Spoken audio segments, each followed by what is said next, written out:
In this video, we're going to just extend the implicit differentiation and look at these two things here. And I might just do the answers for B and C without any explanation, but we'll do the implicit differentiation with a full explanation.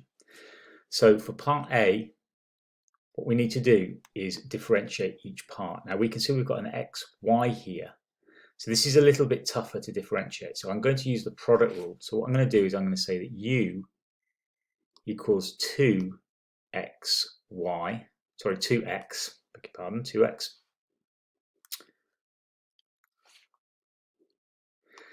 And v equals y. Now when I differentiate this with respect to x, it's just 2.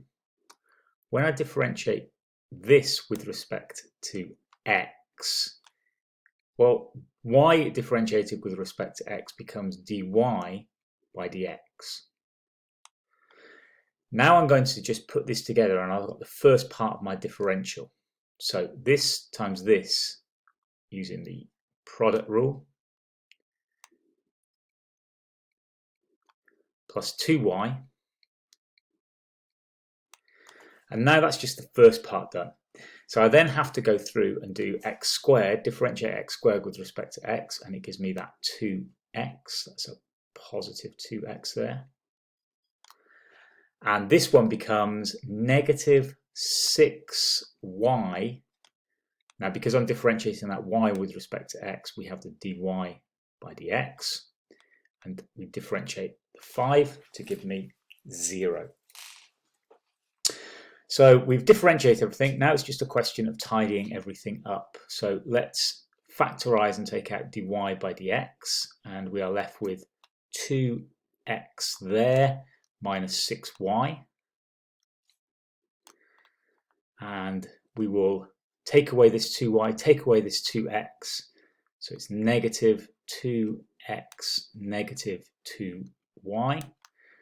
And now we'll just divide both sides. And what I'm just going to do here, because I don't really like those two negatives on the top, let's make that 2x add 2y.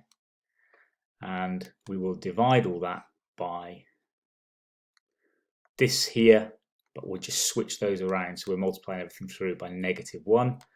So it becomes 6y minus 2x. Now obviously there's a factor of 2 in every single number. So I'm just going to simplify that a bit more. And that's my differential.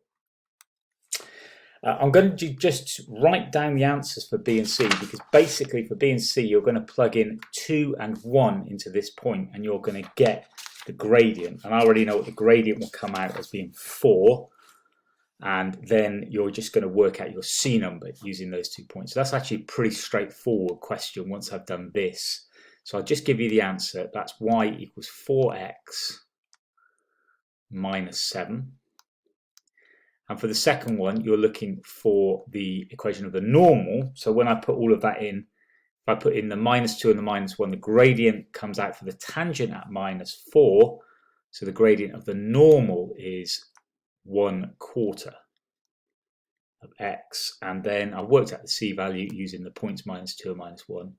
And it gives me minus 1/2. So this is just a little bit tougher with the implicit differentiation part, where we're using the product rule for the first part.